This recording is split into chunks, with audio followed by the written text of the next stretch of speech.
Hello everyone, good morning. কেমন আছো তোমরা সবাই? আশা করি তোমরা সবাই খুব ভালো আছো, আর আমিও খুব ভালো আছি।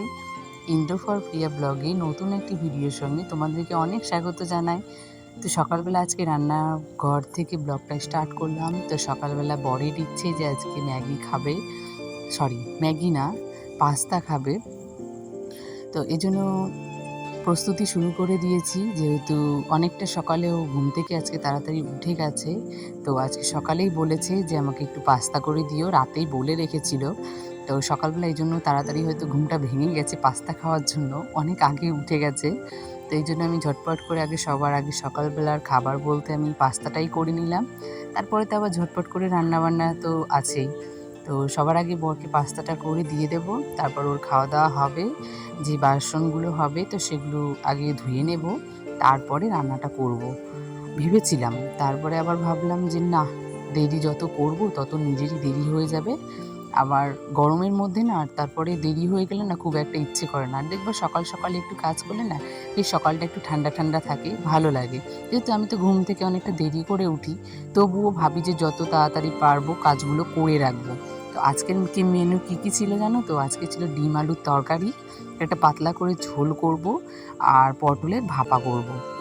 কিন্তু পটলের ভাপাটা তো আজকে যা ইচ্ছে তাই হয়ে গেছে। এজন্য আর রান্নাবান্নাটা ঠিকঠাক আমি কোনোদিনই পুরোটা দেখাতে পারি না, কারণ রান্নার ফাঁকে ফাঁকে আমি অনেক কাজ করি।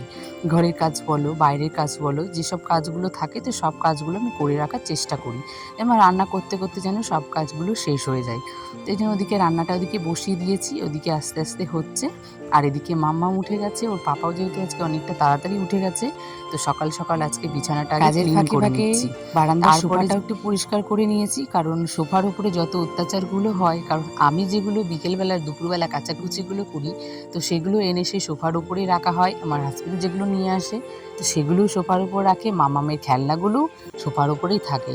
তো সব থেকে অত্যাচার বেশি হয় ওই সোফার উপরেই। তো সবার আগে সোফাটাকে আগে ক্লিন করে নিলাম, তারপরে এসে গেছি ঘরে। ঘরে দেখবা সবসময় বেড ক্লিন থাকলেই মনে হয় ঘরটা মানে একটু পরিষ্কার লাগে। তো আমি সবার আগে বিছানাটা পরিষ্কার করে নিলাম, তারপরে আবার চলে আসলাম রান্নাঘরে। যেহেতু রান্নাঘরের অবস্থাটা খুব বাজে হয়ে গেছে, যেহেতু কয়েকটা দিন আমার এই রান্নাঘরে হাত দেওয়া হয়নি, আর ফ্রিজের ওপরে একটু বাদাম রাখা হয়েছিল, তো সেই বাদামের গন্ধে পিঁপড়েরা যে সে কত দূর থেকে এসেছে জানি না। তো দেখেছো কত বড় লাইন? তো সেটা তোমাদেরকে দেখালাম, উপর থেকে নামছে, ছাদের উপর থেকে টিনের সাইড দিয়ে লাল পিঁপড়েগুলো নামছে। তো যেহেতু সবগুলোতে তো পিঁপড়ে লেগেই গেছে, তো ভাবলাম যে আজকে একটু ফ্রিজের ওপরটা একটু পরিষ্কার করে নিই। আর এদিকে মাম্মামের যে পায়ে নুপুরটা হয় রুপোর, তো সেটা আমি একটু ভিজিয়ে রেখেছিলাম লেবু দিয়ে আর একটু সার্ফ দিয়ে, তো সেটা খুব ভালো পরিষ্কার হয়েছে, সেটা তোমাদেরকে আর দেখাতে পারিনি। তো অবশ্যই এরপরে যেদিন আমারটা পরিষ্কার করব, মানে আমার পায়েরটা যেদিন পরিষ্কার করব, অবশ্যই তোমাদেরকে দেখাবো। তার আগে তোমাদেরকে বলে দিই যে যেহেতু তোমরা যদি রূপো জিনিস পরিষ্কার করতে চাও, তাহলে অবশ্যই তোমরা এটা ট্রাই করতে পারো। একটা লেবু, সেটার মধ্যে ভালো করে একটা যে কোনো পাত্রে লেবুটাকে ভালো করে রস করে নেবা, তারপরে ওর মধ্যে একটু সার্ফ দিয়ে দেবা, আর যে কোনো রূপোর জিনিসটা ওর মধ্যে ডুবিয়ে একটা দিন রাখো। তারপরে কোনো একটা কিছু দিয়ে পরিষ্কার করে নাও, ব্রাশ দিয়ে হোক কিংবা এমনি জুতো মাজার যে ব্রাশগুলো হয়, মানে সেগুলো দিয়ে তুমি করতে পারো। তো যে কোনো কিছু দিয়ে করলে তুমি দুর্দান্ত ভালো রেজাল্ট পাবা। তো সবাই একটু ট্রাই করে দেখতে পারো। আমি খুব ভালো রেজাল্ট পেয়েছি, এই জন্য আমি তোমাদেরকেও বললাম। আর আগে আমি করতাম ওই হলুদ দিয়ে আর একটু সার্ফ দিয়ে ভিজিয়ে রাখতাম, তো সেটাই খুব ভালো একটা পরিষ্কার হতো না, বাট এটাতে খুব ভালো সত্যিই পরিষ্কার হয়ে যাচ্ছে। তো দেখো, তোমাদের সাথে গল্প করতে করতে আমার অনেকটা কাজ হয়ে গেছে। তো এখানে দেখেছো যে মিক্সির ওপরে যে মিক্সির নিচে যে আমি ওই ঘাসটা রাখি, তো সেই ঘাসটাতে মিক্সির অল্প অল্প করে মশলাগুলো পড়ে পড়ে অনেকটা নোংরা হয়ে গেছে। তো ভাবলাম যে যখন আজকে পরিষ্কার করছি, তাহলে একেবারে ডিপ ক্লিনই করে নিই। এই জন্য ওগুলো সব নামিয়ে নিলাম, যে ওটাকে একটু সার্ফের জলে ভালো করে ডুবিয়ে দেবো, তাহলে ওটা অটোমেটিকই পরিষ্কার হয়ে যাবে। আর জানো তো, প্রতিদিনের এটা বাড়তি কাজ, প্রত্যেকটা দিন এভাবে ভাতগুলোকে রাখতে হয়, নাহলে একটা দিন যদি ভুলে যায় না, সেই দিন আর ভাতগুলো খেতে পারি না। কেন বলো তো? কারণ ওই যে ফার্স্টেই দেখিয়েছি পিঁপড়ে, এত পিঁপড়ে, মানে বাড়িতে কি বলবো, মানে জলের ওপর দিয়ে যদি না রাখি, তাহলে সেদিন মনে হয় না আর কোনো খাবার খাওয়া যাবে। তবুও জলের পরে যদি একটু কোনো জায়গাতে মানে লাগা থাকে, তাহলেই কিন্তু পিঁপড়েগুলো উঠে যায়। এই জন্য প্রত্যেকটা দিন এই কাজটাই করতে হয় আগে মনে করে রেখে, যে ভাতগুলোকে আগে সবার আগে ভালো করে রাখতে হয়, যেহেতু সকালবেলা খেয়ে নিলে না হলে যদি ভুলে যায় তাহলে কেউ দুপুরবেলা আর খেতে পারবে না ভাতগুলো, এতটাই পিঁপড়ে লেগে যায়। ভাতগুলোকে ভালো করে রেখে দিলাম। তারপরে এসে গেছি এবার ঘরটা মুছতে। তো ঘরটা মুছে নিলেই তো আজকের মতো কাজবাজ কমপ্লিট হয়ে যাবে। তো সকালবেলাতে তো এইটুকুই কাজ থাকে, তারপরে তো সারাটা দিন একটু মানে ফাঁকা ফাঁকাই থাকি। তারপরে মধ্যে থাকে ভিডিও এডিট, মেয়েকে খাওয়ানো, মেয়েকে ঘুম পাড়ানো, এইসব কাজগুলো করতে করতে সারাটা দিন কেটে যায় তখন।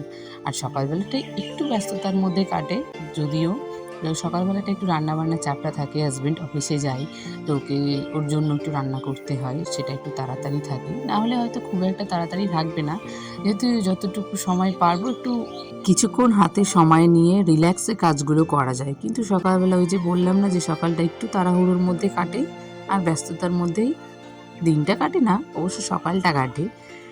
তো দেখো আমার সকালের কাজবাজ কমপ্লিট হয়ে গেছে, তারপর দুপুরে মাঝখানে অনেকটা সময় চলে গেছে, মামামকে খাওয়ানো হয়ে গেছে, নিজের খাওয়া হয়ে গেছে, মাঝখানে অনেকটা ঘুমও হয়ে গেছে।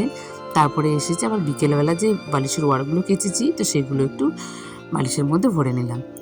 আর এই গরমের মধ্যে জানো তো, এই বিছানার চাদর বালিশের ওয়ার না খুব গেলে দুদিনের বেশি আর রাখতে ইচ্ছে করে না, কেমন যেন একটা ঘামের গন্ধ হয়ে যায়, আর সেটাই আমার একটু ভালো লাগে না। এর জন্য আমি প্রায় দিনই কেচে দিই, কিন্তু তোমাদের সঙ্গে শেয়ার করা হয় না, কারণ আমি দুটো একটা দিনই পারলে আমি প্রত্যেকটা দিনই কেচে দিই, যেহেতু একটা ঢাকা দিয়ে শোয়া হয়, তো আমি এই জন্য রোজটা একটু সার্ফ দিয়ে না কাচলে একটু জল কাচা করে কেচে দিই।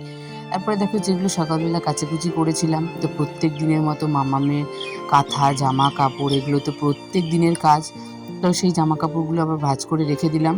এবং আর জানো তো একটা দিনও ঠিকঠাক করে শান্ত মনে একটু ভয়েসটা দিতে পারি না, কারণ পাশের থেকে এত আওয়াজ আসে আর পাখিগুলো এত ডাকাডাকি করে, তো কোনো দিন একটু ফ্রেশ ব্লগ তোমাদেরকে একটা শেয়ার করতে পারি না এই আওয়াজের জন্য। তো বাড়িতে গেলে হয়তো আবার একটা ফ্রেশ ব্লগ নিয়ে আসবো। আমি যেহেতু তোমাদের সঙ্গে একটা দিন পর পর ব্লগ শেয়ার করি, এই জন্য আমার অনেকগুলো ব্লগ শ্বশুরবাড়ি জমে গেছিলো। তো আমি তো এখন বাপের বাড়িতে এসেছি, তো এখনও তোমাদের সঙ্গে বাপের বাড়ির ব্লগগুলো শেয়ার করা হয়নি। তো সেকেন্ড দিন থেকে বাপের বাড়ির ব্লগগুলো আসবে, তো অবশ্যই তোমরা ব্লগগুলো দেখো, তো ব্লগগুলো খুবই ইন্টারেস্টিং, আর দেখে অবশ্য তোমাদের খুব ভালো লাগবে। তো চলো আজকে আমি কাজবাজগুলো এখান থেকে শেষ করে দিচ্ছি। ভালো লাগলে প্লিজ একটা লাইক করো আর কমেন্ট করো, আর আমার চ্যানেল যদি কোনো একটা নতুন বন্ধু এসে থাকো আর আমার ভিডিওগুলো যদি একটুও তোমাদের ভালো লেগে থাকে, তাহলে প্লিজ আমার চ্যানেলটিকে সাবস্ক্রাইব করে দিয়ে আমার চ্যানেলের পাশে থেকো, আর এইভাবেই আমাকে সাপোর্ট করো। তো চলো তোমরা সবাই ভালো থেকো, আজকের মতো টাটা, গুড নাইট, দেখা হবে আবার একটা নতুন